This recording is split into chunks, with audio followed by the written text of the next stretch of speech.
வணக்கம். இன்னைக்கு நான் என்ன பேச போறேன்னா, தலைவர பத்தி தான் பேச போறேன். ஸோ தலைவர பத்தி என்ன பேச போறேன் அப்படின்னா, தலைவருக்கு ஒரு பெயர் வச்சாங்க இல்லையா? நம்மளுடைய டைரக்டர் கே. பாலச்சந்தர் அவர்கள் நம்மளுடைய தலைவருக்கு அவருடைய ஒரிஜினல் பேர்லேருந்து மாற்றி தான் ரஜினிகாந்த்னு பேர் வச்சார் இல்லையா?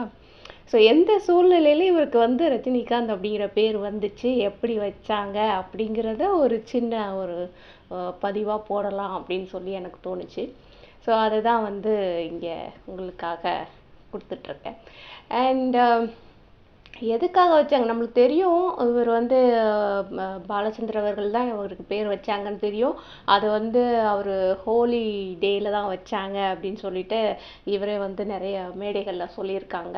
ஸோ இந்த விஷயங்கள்லாம் நம்மளுக்கு தெரியும். ஸோ அன்றைக்கே ஒரு 3 படத்துக்கு தலைவர் புக் பண்ணார் திரு கே. பாலச்சந்தர் அவர்கள். அதுவும் நம்மளுக்கு தெரியும். ஸோ ஸ்டார்டிங்கில் இவருக்கு இந்த பேர் எப்படி வந்தது அப்படின்னு பார்த்தா, இந்த ரஜினிகாந்த் அப்படிங்கிற அந்த பெயர் 1960கள்லேயே பிரபலமாக இருந்தது அப்படின்னு தான் சொல்லணும். ஏன்னா நம்மளுடைய கே. பாலச்சந்தர் அவர்கள் டைரக்ஷனுக்கு வர்றதுக்கு முன்னாடி, அதாவது சினிமாவில் இயக்குனர் ஆகிறதுக்கு முன்னாடி என்ன பண்ணிட்டு இருந்தாங்கன்னா, அவங்க ரைட்டராக இருந்தாங்க, திரைத்துறையில் ரைட்டராக இருந்தாங்க. அதே மாதிரி நிறைய ட்ராமாவும் அவங்க பண்ணிகிட்டு இருந்தாங்க. நாவல்கள் எழுதுறது, அதாவது ட்ராமா, அதாவது ஸ்டேஜில் பண்ணுறாங்க இல்லையா, நாடகம் பண்ணுறாங்க இல்லையா, அந்த மாதிரி மேடை நாடகங்களுக்கு பண்ணிக்கிட்டு இருந்தாங்க. அது 1960கள்லேயே அவங்க பண்ணிகிட்டு இருந்தாங்க. அப்படி அவங்க நாடகம் பண்ணிகிட்டு இருக்கும் பொழுது அவர் ஒரு பிரபலமான ஒரு நாடகத்தை அரங்கேற்றுறாரு. அவரை எழுதி அந்த கதையை அவர் அரங்கேற்றுறாரு. அந்த நாடகத்துடைய பெயர் மேஜர் சந்திரகாந்த் அப்படிங்கிறது. மேஜர் சந்திரகாந்த். அதுக்கப்புறமா சினிமாவும் எடுத்தாங்க. அதுவும் இவர் தான் எடுத்தார். கே. பாலச்சந்தர் அவர்கள் தான் சினிமாவும் எடுத்தாங்க. ஆனால் அதுக்கு முன்னாடியே ஸ்டேஜில் இந்த நாடகம் அரங்கேற்றப்பட்டது. 1962லேயும் என்னவோ இந்த மேஜர் சந்திரகாந்த் அப்படிங்கிற அந்த நாடகம் ஸ்டேஜில் இவங்க பண்ணிகிட்டு இருந்தாங்க. அப்போது நிறைய மேடை நாடக கலைஞர்கள் நிறைய பேர் இருப்பாங்க இல்லையா? ஸோ அவங்கெல்லாம் இந்த நாடகத்தில் நடித்து ரொம்ப பிரபலமாக இருந்தாங்க. இந்த மேஜர் சந்திரகாந்த் அப்படிங்கிற இந்த நாடகத்தில் நம்மளுடைய கே. பாலச்சந்தர் அவர்கள் ஒரு 5 கேரக்டர்ஸ், முக்கியமான கேரக்டர்ஸ் 5 பேர். இந்த 5 பேரை சுற்றி தான் அந்த கதை மூவ் ஆகும். மேஜர் சந்திரகாந்த் இருப்பாங்க. மேஜர் சந்திரகாந்துக்கு 2 மகன்கள் இருப்பாங்க. ஒருத்தர் பேர் ஸ்ரீகாந்த், இன்னொருத்தர் பேர் ரஜினிகாந்த். ஸோ அந்த இடத்துல தான் முதல் முறையாக கே. பாலச்சந்தர் ஒரு கேரக்டருக்கு ரஜினிகாந்த் அப்படின்னு பேர் வச்சு ஒரு கதையை உருவாக்குனார். ஸோ அப்போது இன்னும் 2 கேரக்டர்ஸ் அதில் இருக்கும். ஒரு அண்ணன் தங்கச்சி கேரக்டர் அந்த கதையில் வரும். ஸோ இந்த 5 பேரை சுற்றி தான் அந்த கதை மூவ் ஆகும். இது 1962 நினைக்கிறேன். 62ல் இந்த நாடகம் அரங்கேறுது. அதுக்கப்புறம் மக்களுக்கு ரொம்பவே பிடிச்சி போக நிறைய தடவை இது நிறைய மேடைகளில் இந்த நாடகம் அரங்கேறுது. ஸோ இந்த நாடகத்தில் நம்மளுடைய நடிகர் ஸ்ரீகாந்த் இருக்கார் இல்லையா, பழைய நடிகர் ஸ்ரீகாந்த், அவர் அந்த மேஜர் சந்திரகாந்துடைய முதல் மகனா, அதாவது ஸ்ரீகாந்த் அப்படிங்கிற பெயர் கொடுக்கப்பட்ட அந்த கதாபாத்திரத்தில் அவர் மேடைகளில் நடிக்கிறார். ஸோ அந்த மாதிரி தான் அவருக்கு ஸ்ரீகாந்த் அப்படிங்கிற பெயர் வந்தது. உண்மையிலே அவருக்கு பெயர் வெங்கடராமன் நினைக்கிறேன். வெங்கடராமன் அவருடைய ஒரிஜினல் பேராக இருந்தது. ஆனால் அவர் 1960லேருந்தே அவர் மேடை நாடகங்களில் நடிச்சிட்டு இருந்தார். அதுக்கப்புறம் பார்த்திங்கன்னா நம்மளுடைய பாலச்சந்தர் அவர்களுடைய இந்த மேஜர் சந்திரகாந்த் அப்படிங்கிற மேடை நாடகத்தில் தொடர்ந்து அந்த ஸ்ரீகாந்த் அப்படிங்கிற கதாபாத்திரத்தை அவர் பண்ணிட்டு வந்ததுனால மக்கள்கிட்ட இவருடைய ஒரிஜினல் பேருக்கு பதிலாக அந்த கேரக்டர் நேமே பிரபலமாக இருந்தது. நம்ம அந்த மாதிரி தான் நம்ம பார்த்துப்போம். நம்மளுடைய திரு கிரேசி மோகன் அவர்களுடைய ட்ரூப்லலாம் நம்ம பார்த்தோன்னு சொன்னால் அந்த கேரக்டர் பேர் வச்சு தான் இன்றைக்கி கூட அந்த நடிகர்களை பார்க்கும்போது அந்த கேரக்டர் பேர் சொன்னால் தான் நம்மளுக்கு அடையாளம் தெரியும் அப்படிங்கிற அளவுக்கு நமக்கு அந்த அளவுக்கு அந்த கேரக்டரோட ஒன்றி போயிடுவாங்க இல்லையா? ஸோ அந்த மாதிரி தான் இவருக்கும் அவருடைய ஒரிஜினல் பேர் மறைஞ்சு 1962 63 சமயங்கள்லேயே அவருக்கு வந்து ஸ்ரீகாந்த் அப்படிங்கிற பேர் வந்து இயல்பாகவே வந்துருச்சு. இது வந்து பாலச்சந்தர் தான் வச்சாரு அப்படின்னு சொல்ல முடியாது. மக்கள் வந்து அவரை வந்து ஸ்ரீகாந்தா ஏற்றுக்கிட்டாங்க. ஸோ அதுக்கப்புறமா வந்து 1965 வெண்ணிற ஆடை அப்படிங்கிற ஒரு படத்தின் மூலமாக தான் இவர் வந்து திரைத்துறைக்கு வரார். தமிழக திரைத்துறைக்கு வரார். அதுக்கு முன்னாடியே நடிப்பு துறையில் தான் இருந்திருக்காங்க. 1965 திரைத்துறைக்கு வரும் பொழுது அப்போ வந்து டைரக்டர் ஸ்ரீதர் இருக்காங்க இல்லையா, மிகப்பெரிய இயக்குனர், அவர் வந்து வெண்ணிற ஆடை அப்படின்னு சொல்லி ஒரு படம் எடுக்கிறாங்க. அந்த ஆடிஷனுக்கு ஒரு சின்ன ரெக்கமெண்டேஷன் மூலமாக இவர் வந்து போகிறாரு. அங்கே போகும்போது இவருக்கு வந்து ஸ்ரீகாந்த் அப்படிங்கிற பெயர் தான் அங்கேயும் வந்து சொல்லப்படுது. ஸோ திரையிலையுமே வந்து முதல் படத்துலேயே இவருக்கு வந்து ஸ்ரீகாந்த் அப்படிங்கிற பேர் வந்துடுச்சு. ஸோ பாலச்சந்தர் அவர்கள் ஒரு குறிப்பிட்ட ஒரு பிரபலமான ஒரு நாடகத்தில் வைத்திருக்கக்கூடிய 2 பெயர்கள், ஒன்று ஸ்ரீகாந்த், இன்னொரு ரஜினிகாந்த். அதில் வந்து ஸ்ரீகாந்த் அப்படிங்கிற பேர் இந்த நடிகருக்கு சொந்தமாயிடுச்சு. அதுக்கப்புறம் வந்து பார்த்திங்கன்னா 1960களிலேயே வந்துட்டு 66 வந்து மேஜர் சந்திரகாந்த் அப்படிங்கிற படம் வந்து ரிலீஸ் ஆச்சு. ஆனால் மேஜர் சந்திரகாந்தில் வந்து நடிகர் ஸ்ரீகாந்த் வந்து நடிக்கலை. அதில் வந்து நடிச்சிருந்தவங்க யாருன்னா மேஜர் சந்திரகாந்த் தான் நம்மளுடைய மேஜர் சுந்தரராஜன் அவர்கள் நடிச்சிருந்தாங்க. அண்ட் ஸ்ரீகாந்த் கேரக்டரில் நடிகர் முத்துராமன் அவர்கள் நடிச்சிருந்தாங்க. ரஜினிகாந்த் கேரக்டரில் நம்மளுடைய ஏவிஎம் ராஜன் அவர்கள் வந்து நடிச்சிருந்தாங்க. அதுக்கப்புறம் அதே படத்தில் அந்த அண்ணன் தங்கச்சி கேரக்டர் வரும்னு சொன்னேன் இல்லையா, அதில் வந்து நடிகர் நாகேஷ் அவர்களும் ஜெயலலிதா அவர்களும் நடித்திருந்தார்கள். இது வந்து இந்த 5 பேரை சுற்றி தான் கதை வந்து போய்கிட்டே இருக்கும். இதில் அந்த ஸ்ரீகாந்த் அப்படிங்கிற கேரக்டர் வந்து ஒரு பாசிட்டிவ் கேரக்டர், ஒரு நல்ல மனிதாபிமானம் உள்ள ஒரு கேரக்டராக இருக்கும். ரஜினிகாந்த் அப்படிங்கிறது வில்லன் கேரக்டர். இந்த படத்தில் இருக்கிற வில்லன் கேரக்டருக்கு தான் வந்து அவர் ரஜினிகாந்த் அப்படின்னு பேர் வச்சுருந்தாரு. ஒரு மாதிரி வந்து வில்லத்தனமான பேராக தான் வந்து அதை ஃபஸ்ட்டு வச்சுருந்தாரு. அதுக்கப்புறம் அந்த படம் வந்து நல்ல பிரபலமாக ஓடிச்சு. நிறைய பேர் பார்த்துருப்போம். அந்த படம் ரொம்ப வந்து அருமையாக இருக்கும் அந்த படம். அதுக்கப்புறம் வந்து பார்த்திங்கன்னா ரஜினிகாந்த் அப்படிங்கிற பேர் எங்கே வந்தது அப்படின்னு சொன்னால் 1973 கௌரவம் அப்படின்ற ஒரு படம் ரிலீஸ் ஆச்சு. அது வந்து நம்மளுடைய நடிகர் திலகம் அவர்கள் நடித்த படம். எல்லாருக்குமே தெரிஞ்சிருக்கும், இதுக்கு அறிமுகமே தேவையில்லை, இருந்தாலும் சொல்கிறேன். அதில் வந்துட்டு ஒரு பாரிஸ்டராக நடிச்சிருப்பார், வழக்கறிஞராக நடிச்சிருப்பார். வழக்கறிஞர் 2 ரோல் பண்ணியிருப்பாங்க. இந்த 2 ரோலில் வந்துட்டு வயதான கேரக்டர் ஒன்றும், அவங்களுக்கு மருமகனாக இருக்கக்கூடிய ஒரு கேரக்டர் ஒன்றும், 2 ரோல் டபுள் ரோல் பண்ணியிருப்பாங்க நடிகர் திலகம் அவர்கள். இதில் வந்துட்டு அந்த வயதான கேரக்டருக்கு என்ன பேர் அப்படின்னா ரஜினிகாந்த் அப்படின்னு பேர். ஸோ இந்த கேரக்டர் வந்து 1973 ரொம்பவே பிரபலமாக இருந்தது. 1973 நம்மளுக்கு தெரியும், கௌரவம் படம் வந்து எவ்வளோ பிரபலமாக இருந்தது அப்படிங்கிறது நம்மளுக்கு தெரியும். கிட்டத்தட்ட 1973 அக்டோபர் மாதம்தான் வந்து இந்த கௌரவம் படம் ரிலீஸ் ஆகுது. ஸோ 1974 இந்த பாரிஸ்டர் ரஜினிகாந்த் அப்படிங்கிற அந்த கேரக்டர் வந்து ரொம்பவே பிரபலமாக இருந்தது நம்மளுடைய தமிழ்நாட்டில். அதே வருஷத்தில் தான் நம்மளுடைய தலைவரும் பாலச்சந்தர் அவர்களை சந்திக்கும் பொழுது அங்கே வந்து என்ன அப்படின்னா, இவர் செலக்ட் ஆகிட்டாரு. ஒரு 3 படத்தை இவர் வச்சு பண்ணணும் அப்படிங்கிற பிளான் எல்லாம் வந்துட்டு பாலச்சந்தர் அவர்களுக்கு வந்துடுச்சு.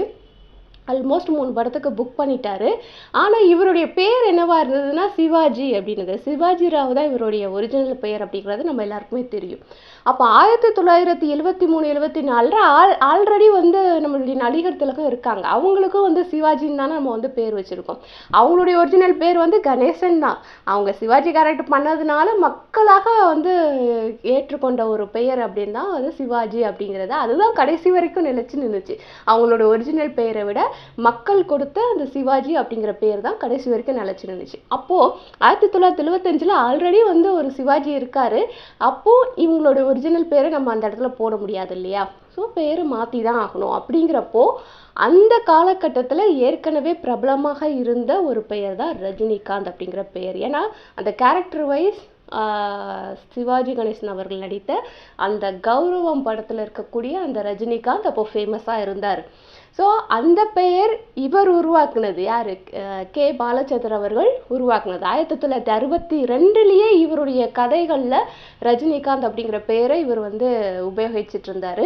அது மட்டும் கிடையாது, 1960களில் வந்த நாவல்களில் நீங்கள் படித்து பார்த்தீங்கன்னா தெரியும், அதில் நிறைய பெயர்கள் வந்து ரஜினிகாந்த் அப்படிங்கிற பெயர் வந்து ரொம்ப பிரபலமாக இருந்தது நாவல்களில். 1960 வந்த நாவல்கள் படித்து பார்த்தீங்கன்னா உங்களுக்கு தெரிஞ்சிருக்கும். ஸோ 1970 இந்த கௌரவம் படம் வரும்பொழுது, கௌரவம் படத்தை இயக்குனர் வந்து யார் தெரியுமா? நம்மளுடைய இயக்குனர் சுந்தரம் அவர்கள். அது வியட்நாம் வீடு சுந்தரம் அப்படின்னு சொல்லிட்டு அவங்கள டினோட் பண்ணி சொல்லுவாங்க. வியட்நாம் வீடு படம் வந்து அவங்க பண்ணியிருந்தாங்க. ஸோ அது ரொம்ப பிரபலமான படம். அதுக்கப்புறமா வந்துட்டு கௌரவம் படம் பண்ணாங்க. ஸோ அதுவும் வந்து ரொம்ப பிரபலமான ஒரு படம் தான். அதுக்கப்புறம் வந்து அவர் வயதானதுக்கப்புறம் நிறைய சீரியலில் கூட நடிச்சிருந்தாங்க. ரொம்ப பிரபலமான ஒரு ஆள், எல்லாருக்குமே தெரிஞ்சிருக்கும், முகத்தை பார்த்துருப்பீங்க. இவர் தான் வந்து டைரக்டர் சுந்தரம் அப்படிங்கிறது மேபி நிறைய பேருக்கு தெரிஞ்சிருக்காது, பரிச்சயமாக இருந்திருக்காது. ஆனால் அவர் வந்து அவருடைய நாவல்கள்லேருந்து தான் அந்த கௌரவம் படத்தை எடுக்கிறாரு. அது அவரும் வந்து நாவல்கள் எழுதக்கூடிய பழக்கம் இருக்கிறது. அந்த காலத்தில் எல்லாமே ரைட்டர் தானே. 1960க்கு முன்னாடி வந்து பார்த்தீங்கன்னா நிறைய பேர் வந்து இந்த நாவல்லாம் எழுதுவாங்க. எழுத்தாளர் அப்படின்னு சொன்னாலே சினிமா அப்படிங்கிறத விட அதிகமாக நாவல்கள் தான் வந்து சேல்ஸ் ஆகும். ஸோ அந்த காலகட்டத்தில் நிறைய பேர் ரைட்டராக தான் இருந்தாங்க. ஸோ அப்போ வந்து நம்மளுடைய பாலச்சந்தர் அவர்களும் கதைகள்லாம் எழுதுவாங்க. அதே மாதிரி டைரக்டர் சுந்தரம் அவர்களும் நாவல்கள்லாம் எழுதுவாங்க. அவங்க எழுதின ஒரு நாவலை தழுவி தான் அவங்க வந்து என்ன எடுக்கிறாங்க, கௌரவம் அப்படின்னு சொல்லி ஒரு படத்தை எடுக்கிறாங்க. ஸோ அதில் அந்த பெயர் ரஜினிகாந்த் அப்படிங்கிற பெயர் அப்போ பிரபலமாக இருந்ததுனால அந்த கேரக்டர் வந்து ரொம்ப நிற்கும். ஏன்னா இப்போ கூட நம்ம பேசுகிறோம் இல்லையா, இப்போ கூட கௌரவம் படத்தில் இருக்கக்கூடிய டயலாக்கெல்லாம் நம்ம வந்து பேசுகிறோம். அதில் இருக்கக்கூடிய பாடல்கள்லாம் இப்போ கூட நம்ம வந்து மீம்ஸில் நிறைய யூஸ் பண்ணுறோம். ஸோ அவ்வளோ தூரம் ஃபேமஸான ஒரு படம் தான் கௌரவம் அப்படிங்கிற ஒரு படம். ஸோ அதில் வந்து ஃபேமஸாக இருக்கக்கூடிய ஒரு கேரக்டர் அப்படின்னா அது அந்த வயசான சிவாஜி கணேசன் அவர்கள் நடிச்சிருக்காங்களா, வயசானவராக நடிச்சிருக்காங்களா, அந்த கேரக்டர் தான் வந்து இருக்கிறதுலே பிரபலமாக இருந்தது. அந்த கேரக்டரோட பேர் வந்து ரஜினிகாந்த். இப்போ வந்து 1974 இங்கே தமிழ்நாட்டில் ரஜினிகாந்த் அப்படிங்கிற பேர் ஆல்ரெடி ஃபேமஸாக இருக்குது. ஸோ இவருக்கும் வந்து பெயர் மாற்றம் பண்ணணும் அப்படிங்கிறப்போ பாலச்சந்தர் அவர்களும் அவருடைய கதைகள் அடிக்கடி யூஸ் பண்ணக்கூடிய ஒரு பேர் தான் வந்து ரஜினிகாந்த் அப்படிங்கிறது. அவர் வந்து ஃபஸ்ட்டு எழுதின அந்த மேஜர் சந்திரகாந்த் கதையில் 2 கேரக்டர் வச்சுருந்தாரு. ஒன்று ஸ்ரீகாந்த், இன்னொன்று ரஜினிகாந்த். ஸ்ரீகாந்த் அப்படிங்கிறது ஆட்டோமேட்டிக்காக ஒரு நடிகருக்கு போயிடுச்சு. ஸோ மீதி இருக்கக்கூடிய அந்த ஹீரோவான ஒரு பேர் வந்து ரஜினிகாந்த் அப்படிங்கிறது தான். ஸோ இது வித்தியாசமாக இருக்கிறதுனால அண்ட் 1973 இது பிரபலமாகவும் இருந்தது. 1973 அக்டோபரில் தான் கௌரவம் ரிலீஸ் ஆகுது. ஸோ 74 ரொம்ப பிரபலமாக இருந்த ஒரு பெயர் வந்து ரஜினிகாந்த். ஸோ அப்படி இருந்த பெயரை தான் எடுத்து நம்மளுடைய தலைவருக்கு வந்து பாலச்சந்தர் அவர்கள் வைக்கிறாங்க. ஏன் அப்படின்னா ஆல்ரெடி நான் சொல்லிட்டேன், அவங்களுடைய ஒரிஜினல் பேர் வைக்க முடியாது. தமிழ்நாட்டில் ஆல்ரெடி வந்து சிவாஜி இருந்தாங்க. ஸோ அவங்க இருக்கும் பொழுது அவங்க பேர்லேயே நம்ம ஒரு நடிகரை அறிமுகப்படுத்த முடியாது அப்படிங்கிற ஒரு காரணத்தினால இவங்க பேரை சேஞ்ச் பண்ணணும், அதுவும் பிரபலமான ஒரு பேராக இருக்கணும் அப்படிங்கிறதுனால அவங்க நாவல்லே அவங்க உருவாக்கிய ஒரு கேரக்டர் நேம் அண்ட் ஒரு படத்தின் மூலமாக அந்த வருடம் ஃபேமஸாக இருக்கக்கூடிய ஒரு நேம், அந்த நேம் எடுத்து இவருக்கு வச்சாங்க. அதுதான் வந்து ரஜினிகாந்த் அப்படிங்கிற அந்த பேர். ஆரம்ப காலகட்டத்தில் வந்து ரஜினிகாந்த் அப்படிங்கிற பேர் வித்தியாசமாக தான் இருந்தது. நீங்கள் வந்து எடுத்து பார்த்தீங்கன்னா சினிமா ஹிஸ்ட்ரியில் தெரியும், ரொம்ப வந்து பெயர் மூலமாக வித்தியாசமாக வச்சுக்கிறவங்க தான் ரொம்ப ஃபேமஸ் ஆகியிருக்காங்க அப்படின்னு தான் எனக்கு தோணுது. ஏன்னா ஆரம்ப காலகட்டத்தில் பார்த்தீங்கன்னா நம்ம பாகவதர் காலத்துலலாம் பார்த்தீங்கன்னா நம்ம வந்து அவர் பேரை சொல்கிறத விட பாகவதர் அப்படிங்கிறத தான் வந்து நம்ம முக்கியமாக சொல்லுவோம் இல்லையா. ஸோ என்எஸ் கிருஷ்ணன் அவர்களை பார்த்தீங்கன்னா என்எஸ் கிருஷ்ணன் அவர்கள் அப்படின்னு சொல்கிறத விட கலைவாணர் அவர்கள் அப்படின்னு சொல்கிறது தான் நம்ம வந்து பிரபலமாக வந்து வச்சுருக்கோம். அதாவது மக்கள் வந்து என்ன பேர் கொடுக்குறாங்களோ, மக்கள் என்ன பேர் எடுத்து இது பண்ணுறாங்களோ அந்த பேர் தான் வந்து நடிகர்களுக்கு நிலச்சிருக்குது. ஸோ அதுக்கப்புறம் அந்த தலைமுறைகள் பார்த்திங்கன்னா திரு சிவாஜி கணேசன் அவர்கள், திரு எம்ஜிஆர் அவர்கள், இவங்க 2 பேரையும் பார்த்தோம் அப்படின்னு சொன்னோன்னா நடிகர் திலகத்து அவர்களுடைய ஒரிஜினல் பேர் வந்து கணேசன் தான். ஆனால் அவருக்கு வந்து மக்கள் கொடுத்த பேர் தான் சிவாஜி. கடைசியில் வந்து அந்த சிவாஜி அப்படிங்கிற பேர் தான் நின்றுச்சு. அதே மாதிரி எம்ஜிஆர் அவர்களுக்குமே வந்து அவருடைய பெயர் வந்து ராமச்சந்திரன் தான். அது வந்து சுருக்கமாக வந்து ஒரு 3 எழுத்து வச்சுக்கிறது அப்படிங்கிறது அந்த காலத்தில் ரொம்ப ஃபேமஸாக இருக்கும். ஸோ அந்த மாதிரி அவருக்கு வைக்கப்பட்ட பெயர் தான் எம்ஜிஆர் அப்படிங்கிறது. ஸோ கடைசியில் அந்த எம்ஜிஆர் அப்படிங்கிற பெயர் தான் நின்றுச்சு இல்லையா? ஸோ அதே மாதிரி தான் நம்மளுடைய கமலஹாசன் அவர்களுக்கும் ஒரிஜினல் பெயர் மாற்றப்பட்டு தான் வந்து அவர் கமலஹாசன் அப்படிங்கிறது திரைத்துறைக்காக வச்சுக்கிட்ட ஒரு பெயர் தான். அதாவது அவங்க வீட்டில் வச்ச பேர் வேற, அதுக்கப்புறம் மாற்றி நம்மளுக்கு திரைத்துறைக்காக அவர் வந்து பெயர் மாற்றம் பண்ணி தான் உள்ளே வந்தார். ஸோ சின்ன வயசுலேயே அவருக்கு வந்து அந்த மாதிரி பெயர் மாற்றம்லாம் நடந்ததுனால யாருக்கு வந்து அவருடைய ஒரிஜினல் பேர் என்ன அப்படிங்கிறது வெளியில் தெரியல. ஸோ அது ஒரு தனி கதை. அதுக்கப்புறம் நம்மளை தலைவரையும் எடுத்துக்கிட்டோன்னா அவருக்கும் ஒரிஜினல் பேர் இல்லை. அவருக்கும் இங்கே வந்து பெயர் மாற்றம் பண்ணி தான் அந்த பேர் தான் இப்போ வந்து பெருசாக ரீச் ஆகிருக்கு. ஸோ இந்த மாதிரி தான் வந்து அந்த காலகட்டங்களில் பெயர் மாற்றம் அப்படிங்கிறது சகஜமாக இருந்தது திரைத்துறையில். அண்ட் பெயர் மாற்றம் பண்ணவங்க பிரபலமாகவும் ஆனாங்க நிறைய பேர். அது வந்து இல்லைன்னு சொல்ல முடியாது. அண்ட் ஒரிஜினல் பெயர் வச்சுட்டு வந்தவங்க வந்து நிறைய பேர் தோல்வியை தழுவுனாங்க அப்படின்னும் கூட சொல்லலாம். நடந்திருக்கு, நிறைய விஷயங்கள் நடந்திருக்கு. ஒரிஜினல் பெயர் வச்சுட்டு வந்தவங்க வந்து அவ்வளவா வந்து பெரிய அளவில் வரல அப்படின்னு தான் சொல்லணும். அண்ட் இந்த இதில் பார்த்தோம் அப்படின்னா ஸ்ரீகாந்த், ரஜினிகாந்த் 2 பேருமே வந்து ஒரு காலகட்டத்தில் வந்து ஹீரோவாக நடிச்சிட்டு இருந்தாங்க. நம்ம வந்து தலைவர் வந்து ஹீரோவாக நடிக்க ஆரம்பிக்கிறதுக்கு முன்னாடியே ஸ்ரீகாந்த் வந்து ஒரு பெரிய ஹீரோவாக இருந்தார். ஸோ அதுக்கப்புறம் பார்த்தா அவருக்கு வந்து கொஞ்சம் மார்க்கெட் குறைஞ்சிச்சு, இவருக்கு கொஞ்சம் ஏற ஆரம்பிச்சிது. ஸோ இன்னைக்கு வரைக்கும் ஏறிக்கிட்டே தான் இருக்குது, ஒரு பெரிய லெவலில் தான் இருக்குது. ஸோ அந்த மாதிரி தான் பெயர் வந்து இவருக்கு மாற்றப்பட்டது, வைக்கப்பட்டது. அண்ட் என்னைக்கு வச்சாங்க அப்படின்னா அவரே சொல்லியிருக்காரு, ஒரு ஹோலி அன்னைக்கு, ஹோலி பண்டிகை அன்னைக்கு தான் இவருக்கு வந்து பெயர் மாற்றம் பண்ணியிருக்காங்க. அதுக்கப்புறம் நம்மளுக்கு தெரியும் அபூர்வ ராகங்களில் முதல்ல வந்து சுருதி பேதம் அப்படின்னு போட்டுட்டு இவர் வந்து உள்ளே வருவார். உள்ளே வந்தோடனே அவருக்கு வந்து அந்த கேட்டை திறந்துட்டு வரும் பொழுது ரஜினிகாந்த் அப்படின்னு பேர் போடுவாங்க. அதுதான் முதல்ல அவருடைய பெயர் திரையில் வந்த நேரம் அப்படிங்கிறது. அதுக்கு வந்து அவங்க கொடுத்துருந்த இது வந்து சுருதி பேதம் அப்படின்னு போட்டு தான் போடுவாங்க. அதில் ராக சம்மந்தமாக தான் அந்த படத்தில் எல்லாமே வரும். ஸோ அதனால் வந்துட்டு இவருடைய என்ட்ரி வந்து சுருதி பேதம் அப்படின்னு போட்டு இவருடைய என்ட்ரியை காமிப்பாங்க. அது வந்து படத்தோட மிடில் தான் வரும், ஃபஸ்ட்டு வராது, மிடில் தான் வரும். ஸோ அந்த மாதிரியான ஒரு கேரக்டர் தான் ஃபஸ்ட்டு பண்ணாங்க. அண்ட் அதுக்கப்புறம் கூட வந்துட்டு இவர் வந்து ஹீரோவாக பண்ண வைக்கிறது நம்ம கலைஞானம் அவர்கள் தான் வந்துட்டு ஹீரோவாக வந்து பண்ண வச்சாங்க. அதுவே ரொம்ப தயங்கி தான் பண்ணார் ஆரம்ப காலகட்டத்திலலாம். நம்ம வந்து ஹீரோவாக பண்ணலாமா, நம்ம ஹீரோவாக பண்ண முடியுமா, நிறைய காம்ப்ளெக்ஸ் இருக்கும் இல்லையா மனசுக்குள்ளே ஆரம்பத்தில்.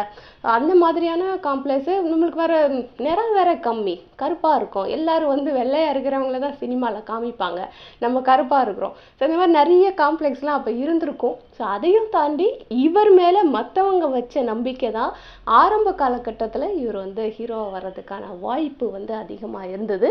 அதுக்கப்புறம் வந்து பார்த்திங்கன்னா இவரை சுற்றி அமைஞ்சவங்க எல்லாருமே வந்து இவருக்கு சப்போர்ட்டிவாக அமைஞ்சாங்க. நான் ஏற்கனவே ஒரு வீடியோவில் சொல்லியிருந்தேன் இதை பற்றி. நமக்கு வந்து நம்ம மட்டும் திறமைசாலியாக இருந்தால் பத்தாது, நம்மளை சுற்றி இருக்கிறவங்க அத்தனை பேரும் வந்து நம்மளை புரிஞ்சிக்கிறவங்களா, நம்மளுடைய முன்னேற்றத்திற்கு உதவுபவர்களாக இருந்தால் மட்டும்தான் நம்மளால் அடுத்த கட்டத்துக்கு போக முடியும். ஸோ இந்த எல்லாமே வந்து தலைவருக்கு வந்து சரியாக அமைஞ்சுது அப்படிங்கிறது என்னுடைய ஒரு சிறிய கருத்து. ஏன்னா ஆரம்ப காலகட்டத்தில் இவரை நம்பி வாய்ப்பு கொடுத்தவங்களும் சரி, நிறைய பேரை பார்த்தீங்கன்னா உங்களுக்கு தெரியும், அதாவது இவனை நம்பி நீ கதை எடுக்காதே, இவனை நம்பி நீ படம் எடுக்காதேன்னு சொன்னவங்க நிறைய பேர் இருக்காங்க. ஸோ அப்படி இருந்தால் கூட இவரை நம்பி நான் கதை எடுப்பேன், இவரை ஹீரோவாக்குவேன் அப்படின்னு நின்று இவரை ஹீரோவாக்கி கொண்டு வந்தவங்க நிறைய பேர் இருக்காங்க. அவங்களுக்குலாம் வந்து அப்புறமா வந்து தலைவர் நிறைய நன்றி கடன்லாம் செலுத்தினார், நிறைய செஞ்சுருக்காரு. ஸோ அந்த விஷயங்கள்லாம் வெளியில் வராது. ஏன்னா எப்போவுமே தலைவர் செஞ்ச விஷயத்த வந்து பிரபலப்படுத்திக்க மாட்டார், விளம்பரப்படுத்திக்க மாட்டார். ஸோ இப்போலாம் வந்து சின்னதாக ஒரு வீடு கட்டி கொடுத்துட்டு 15 லட்ச ரூபாய் கட்டினா அப்படின்னு சொல்லிட்டுலாம் பிரபலப்படுத்திக்கிறாங்க. ஸோ அது வந்து எந்த அளவுக்கு போகுது அப்படிங்கிறது தெரியல. இருந்தாலும் தலைவர் வந்து செஞ்ச விஷயத்த வெளியே சொல்கிறது கிடையாது. அது உதவி வாங்கினவங்க வாயில தான் வந்து ரொம்ப வருஷம் கழிச்சு வெளியில் வரும், நான் வந்து உதவி வாங்கினேன், இந்த மாதிரி எனக்கு உதவி செஞ்சார் அப்படின்னு சொல்லிட்டு சொல்லுவாங்க. நிறைய பேர் நம்ம கேள்விப்பட்டிருக்கோம் இந்த மாதிரி அவங்க வந்து உதவி செஞ்சாங்க அப்படின்னு சொல்லிட்டு. செய்யட்டும். அவருக்கு வந்து அதை விளம்பரப்படுத்திக்கணும்னு விருப்பம் இல்லை, அதனால விளம்பரப்படுத்துறது கிடையாது. அப்படியே செஞ்சிட்ருக்காரு, செஞ்சிட்ருக்கட்டும், நல்ல விஷயந்தான். ஸோ இந்த விஷயத்தை தான் வந்து நான் ஷேர் பண்ணணும்னு நினச்சேன். ஒரு சின்ன விஷயந்தான், எங்கேருந்து வந்து எப்படி வந்து இவருக்கு பேர் வந்து அந்த பேர் எந்த அளவுக்கு ரீச் ஆகி இன்னைய வரலையும் பார்த்தீங்கன்னா இது ஒரு தனி பெயராக தான் இருக்குது இல்லையா? அஃப்கோர்ஸ் இன்னும் 2-3 நடிகருக்கெல்லாம் தனி பெயர்கள் இருக்குதான், இருந்தால் கூட ஒரு காமனான பேர் இது அப்படின்னு நம்ம சொல்ல முடியாது. அண்ட் இதோடைய மீனிங் என்ன அப்படின்னு சொல்லி பார்த்தீங்கன்னா, அதை வந்து நீங்கள் கூகுள் பண்ணி பார்த்துக்கோங்க. நானும் கூகுள் பண்ணி பார்த்தேன். ஒருத்தரும் ஒரு மீனிங் சொல்கிறாங்களா நம்மளுக்கு வந்து தெரியல. நெருப்பு பேரோட அப்படின்னானா அது வந்து நெருப்பு சம்மந்தப்பட்ட ஒரு பெயர் அப்படிங்கிறது மட்டும் நம்மளுக்கு தெரியுது. ஆனால் வந்து இது தெளிவாக என்ன மீனிங் அப்படிங்கிறது தெரியல. நான் வந்து ஒரு தடவை சர்ச் பண்ணும்போது என்ன அப்படின்னா, ரஜினிகாந்த் அப்படிங்கிறது வந்து சூரியகாந்தி நம்ம தமிழில் சொல்கிறோம் இல்லையா, சூரியகாந்தி அந்த மாதிரி வந்து மீனிங்கில் ஒரு பெயர் அப்படின்னு சொல்கிறாங்க. இன்னும் சிலர் என்ன சொல்கிறாங்கன்னா, இல்லை ரஜினி அப்படின்னா வந்து இருள் அப்படின்ற மாதிரி அர்த்தம். அந்த காந்த் அப்படின்னா அது வந்து பிரகாசமான வெளிச்சம், அதாவது இருட்டில் ஒரு பிரகாசமான வெளிச்சம் இருந்தால் அதுக்கு உண்டான ஒரு பெயர் தான் வந்து ரஜினிகாந்த் அப்படின்னு சொல்லிட்டு அதை சில பேர் சொல்கிறாங்க. அண்டு இன்னும் சிலர் என்ன சொல்கிறாங்கன்னா, இல்லை இது வந்து அப்படி வராது அப்படின்னு சொல்கிறாங்க. சிலர் மூன் லைட் அப்படின்னு சொல்கிறாங்க, சிலர் சூரியனை சொல்கிறாங்க, சிலர் சந்திரனை சொல்கிறாங்க. இதுக்கு வந்து என்ன இந்த பெயருக்கு அர்த்தம் அப்படிங்கிறது எனக்கு தெரியல. தெரிஞ்சுக்கணும்னு எனக்கு ஆசையாக இருக்குது. உங்களுக்கு யாருன்னா தெரிஞ்சதுன்னா இந்த பேருக்கு என்ன அர்த்தம் அப்படிங்கிறத கமெண்ட் செக்ஷனில் சொல்லிட்டு போங்க. அண்ட் இந்த வீடியோ பிடிச்சிருந்தா லைக் பண்ணுங்கள். ரொம்ப நல்லா இருந்ததுன்னா ஃப்ரெண்ட்ஸ் கூட மறக்காமல் ஷேர் பண்ணிவிடுங்க. அண்ட் நான் எப்போவுமே சொல்கிற மாதிரி நம்மளுடைய இந்த வெட்டி பேட்டி சேனலை மறக்காமல் சப்ஸ்கிரைப் பண்ணிவிடுங்க. ஓகேவா? ஸோ அடுத்த வீடியோவில் சந்திக்கிறேன். பாய்.